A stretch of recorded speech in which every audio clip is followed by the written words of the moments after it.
Do you own or rent your home? Sure you do, and I'll bet it can be hard work. You know what's easy? Bundling policies with Geico. Geico makes it easy to bundle your homeowner's or renter's insurance along with your auto policy.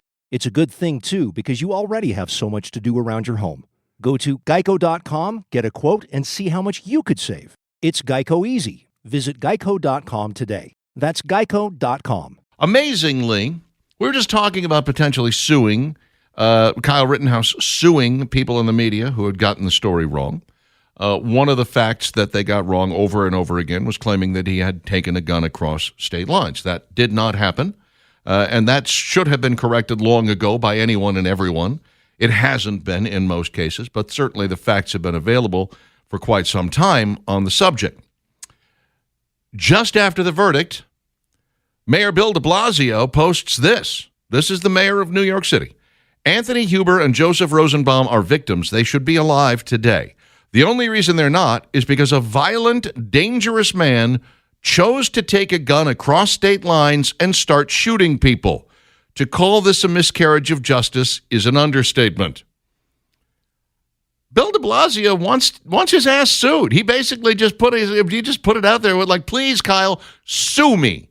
Sue me for claiming you took a gun across state lines. Sue me for calling you a violent, dangerous man when a jury just decided otherwise. Yeah. What an absolute moron. Here with the other side of that equation, Debbie Schlussel, DebbieDoesPolitics.com, DebbieDoesMovies.com. Hello, Debbie, and how are you? Hi, doing great. Good afternoon. I am pleasantly surprised by this verdict. I actually did not think it was going to go this way. I thought it was going to be a hung jury and it would be declared a mistrial because of that. Because normally when it's such a short set of events and it's such a clear-cut decision, even if for the people who thought he was guilty. So let's say there were people on the jury who thought he was guilty. There weren't, obviously, because they voted unanimously that he was, they acquitted him. But let's say there were. It's either clear-cut one way or the other, and sometimes jurors stay out for a few hours or maybe even a day or a day and a half just to show, hey, look, we deliberated. We didn't just, make a quick decision.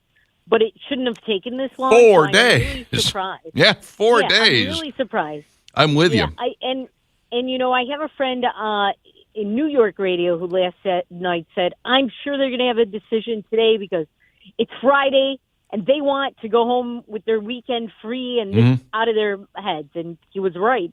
But I really am surprised. I figured that by now the judge would have declared it a mistrial because of a hung jury. So I'm happily surprised that that's not what happened.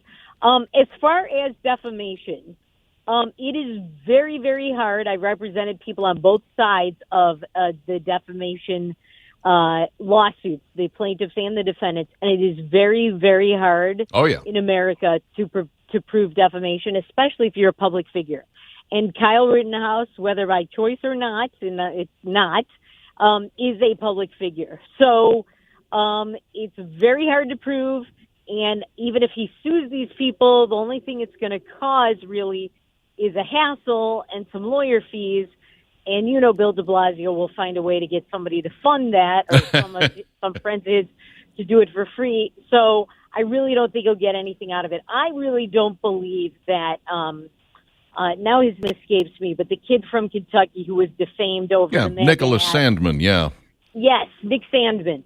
I don't believe Nick Sandmann got much from any. We'll never know because these were confidential settlements, but I don't think he got much from any of these people. I think he got nuisance, what they call nuisance fees or nuisance settlements, where a company or a person settles just to get it out of their hair. Right. I don't really think, just because it's that hard to prove. And that's basically why, at least to this point, I didn't sue a lot of people who falsely accused me of changing my story on Sean Hannity, which I never did. And I actually am still thinking about it because some of the stuff is still up. And so that's the publication date could be considered today. But it's very hard to win. It's a lot of hassles. And like I said, I've represented people on both sides. And in all those cases, the defendant always prevailed. Well, he may just want to go back to life as he knows it. Go back to being now an 18-year-old kid who lives in northern Illinois, and just try to put all of this behind him and pretend it doesn't exist. And I wouldn't blame him for that because he's been living with us for quite some time now. Now, the people of Kenosha, I worry a little bit about them because there's certainly a lot of no justice, no peace folks out there. And, it's interesting that people talk about Kyle Rittenhouse driving across state lines to get here. Where Kyle was coming from was less than 20 miles. It's about 20 miles away from Kenosha, Wisconsin. His dad apparently worked in Kenosha, so not really that big a deal. I think they moved there. Eventually, yeah. But, here we were, 20 miles away. The two guys he killed both came from farther away than that, and Gary Grosskreutz, whatever his name is, actually came from over 40 miles away. So, apparently all the people in Kenosha who were rioting and carrying on weren't actually from Kenosha, which kind of begs the question, what the hell are you so upset about? Right. Well, that, and also I wondered, a lot of times I kept hearing the media say, and there were no blacks on the jury. Well, of what relevance is that whatsoever? Rittenhouse is not black. The people who were shot, who were criminals, who tried to kill him, were not black. What relevance is that? There's no relevance of it. And also, the media keeps trying to conflate that with the Ahmaud Arbery trial, which is an entirely different animal. The only similarity is that both of the accused are white males who killed someone. That's the only similarity. And when you conflate that, then you're a racist, and a lot of the media are. So both those things annoyed me. But also annoying was, and we talked about this EMT Grosskreutz last week, and a lot of people don't know this. You probably know this, but this guy's got, he was presented as an EMT. He's got this criminal record a mile long. Oh, yeah. He's got like 5 different things. All these guys did. Yeah, so, exactly. As far as I'm Good Lord, Rosenbaum, the star of the Dead, of course, the rapist. This guy was a pedophile, and the other dude, Huber, was a serial spouse abuser. Convicted. Not that's not just me saying that. These people were actually convicted of these crimes. So to make them out to be heroes and Kyle Rittenhouse as a bad guy is a little disturbing. But I was looking at something earlier today. Cori Bush made a statement about how when we were in Ferguson, white supremacists would shoot at us from up on the hill near where Michael Brown was killed. If you acquit Kyle Rittenhouse, you're just 7 years later, it proves that nothing has changed. And I'm thinking, first off, I remember what was going on in Ferguson very well. I was on the radio at the time. We were talking about it every single day. I don't remember any reports of anyone being shot at from up on a hill. I do remember a black man being arrested, tried, and convicted for shooting police officers in Ferguson, but there wasn't anything about people shooting down. And that was another case where the media started off with, oh, my God, this is a nightmare. Michael Brown got shot. His hands were up. He was on his knees.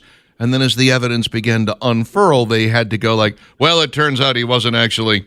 all right, okay, the medical report shows his hands weren't up, so that's not a thing. And, apparently there's evidence that he struggled with a police officer for his gun inside the vehicle. I mean, this is one of those deals where they came to a conclusion, and then they had to backtrack for the course of the entire rest of the story and say, well, okay, nothing about our original conclusion was right. And we're seeing it again. I look at it and I go, when will you learn? When will you learn, media? Because, as a human being and as a person in this job on this radio station, I can't afford to get it wrong every day. You know why? People would quit listening to me. That's right. And you would have zero credibility. You'd be the boy who cried wolf, but somehow, some way, these people still maintain some shred of credibility with someone, not with us. But meanwhile, that officer, Darren, I can't remember his last name, but his name was Darren. His whole life was ruined. He had to quit his job as a police officer. He had to go into hiding. I don't know whatever happened to him, but I mean, his life was ruined. His career that he had dreamed of as serving as a police officer was over.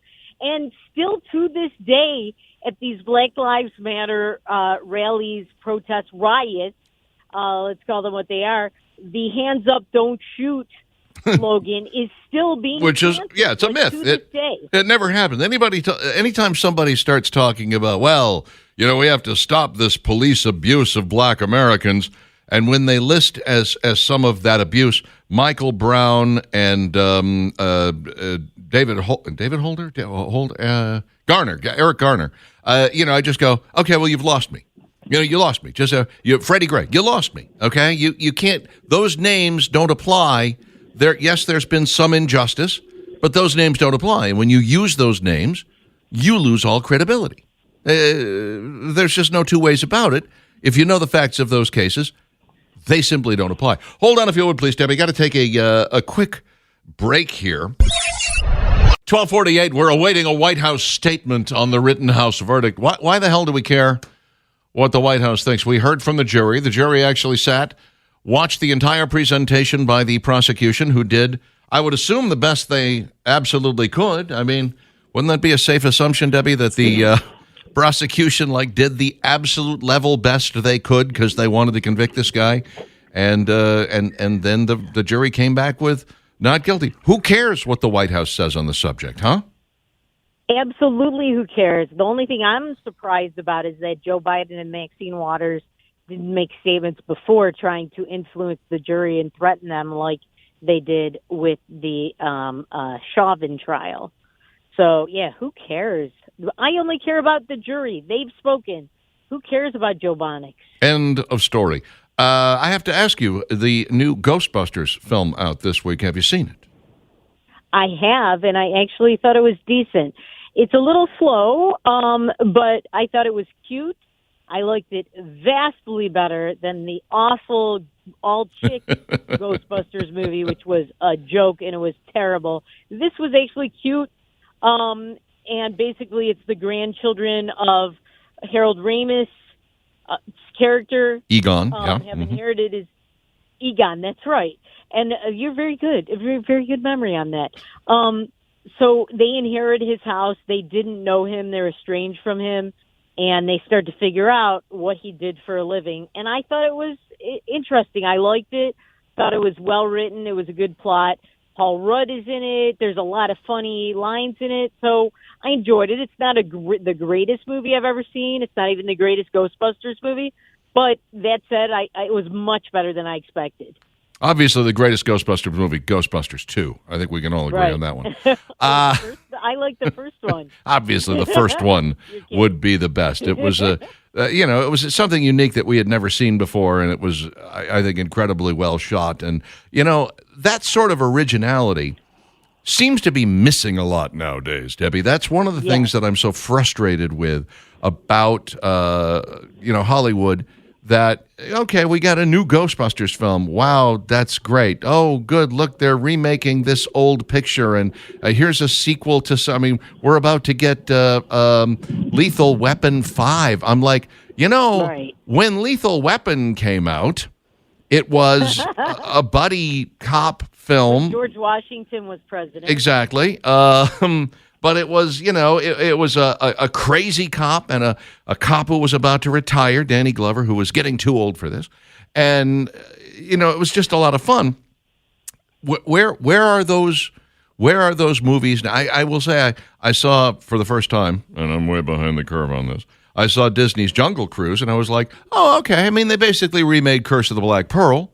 But I was like, all right, well, yeah, all right, there was some adventure there. There was some fun stuff there. And by the way, if you couldn't figure out that the other male character was gay just by the way he acted and he dressed, then, I don't know what to tell you. IQ is low. But, I miss the originality. I miss the new stuff, especially the funny new stuff, because I don't know that there's any on the horizon. What do you think? I think you're exactly right. The creativity has gone down. And my dad once showed me, my late dad, this article about how as freedom goes down and as there's more regulation on a society, its creativity plummets. And I think we are seeing that. The story in this movie is not completely original, but it's somewhat original from the other Ghostbusters movies. But, eventually it copies the other ones. And nothing coming out really is original, except if you want to talk about the new movie this weekend called King Richard, which is a propaganda film about the Williams sisters and their father that is an absolute lie.